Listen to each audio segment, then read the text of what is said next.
بسم اللہ الرحمن الرحیم۔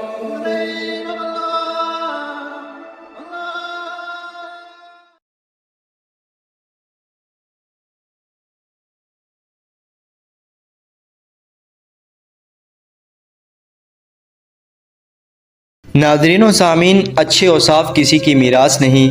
وہ اتنے اچھے کام کرتا کہ دنیا اس کا اعتراف کرتی، پھر خصوصاً سخاوت میں اس کا کوئی جواب نہ تھا۔ غریبوں مسکینوں کی مدد کرتا، انہیں ہر طرح کے عمدہ کھانے کھلاتا، کپڑے پہناتا اور دیگر ضروریات بھی یوں پوری کرتا گویا اس کی ذاتی ضروریات ہیں۔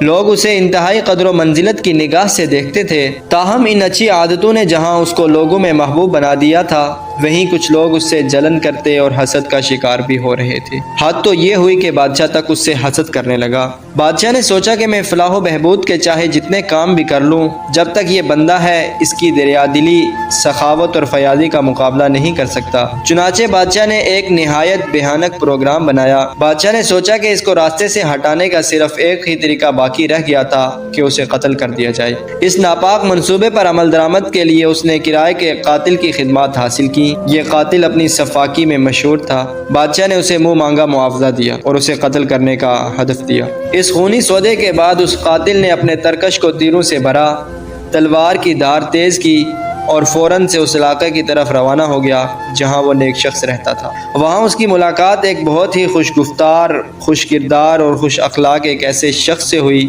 کہ جو اسے اجنبی مسافر سمجھ کر اصرار کر کے اپنے گھر لے گیا۔ اس کی اس قدر خلوص، محبت اور توجہ کے ساتھ خدمت کی کہ وہ قاتل اس کا گرویدہ ہو گیا۔ دوسرے دن اس قاتل نے جب وہاں سے رخصت ہونا چاہا تو نیک کردار شخص نے پھر منت سماجت شروع کر دی کہ اے معزز مہمان، ابھی تو میں نے آپ کی کوئی خدمت کی ہی نہیں، چند دن اور میرے پاس رہیے اور مجھے خوب خدمت کا موقع دیجیے۔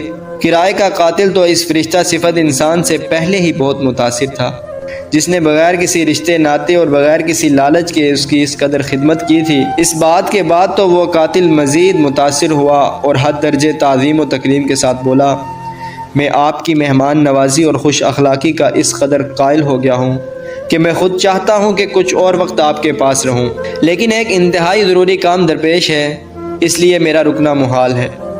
نیک دل میزبان نے کہا، ایسا کون سا کام ہے جس کی وجہ سے آپ اس قدر جلدی کر رہے ہیں؟ اگر آپ مجھے رازدار بنانا پسند کریں تو مجھے بتا دیں، شاید میں اس کام میں آپ کی مدد کر سکوں۔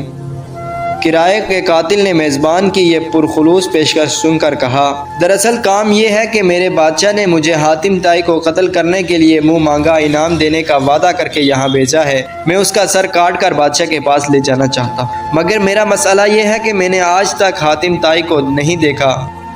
اگر آپ کو معلوم ہو تو اس تک پہنچنے میں میری رہنمائی فرما دیں۔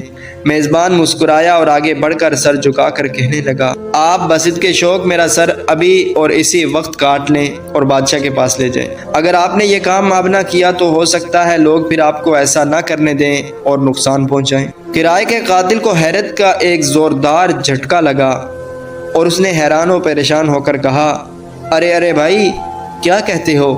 میں بھلا آپ کا سر کاٹ کر کیوں لے جاؤں؟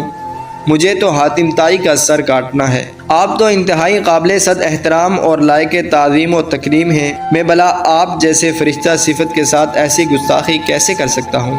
آپ نے تو ایک ہی دن میں مجھے اپنا مرید بنا لیا، میں اپنے محسن کے ساتھ ایسا کام ہرگز نہیں کر سکتا۔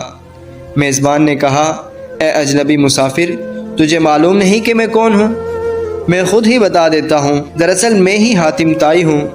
حاتم طائی کی یہ بات سنتے ہی کرائے کا قاتل اس کے قدموں میں گر گیا۔ اس نے اپنی تلوار اور ترکش کو دور پھینکا اور یہ کہہ کر واپس پلٹ گیا کہ قتل کرنا تو درکنار، میں تو ایسے نیک دل شخص اور فرشتہ صفت انسان کے جسم پر پھول بھی مارنا گوارا نہیں کر سکتا۔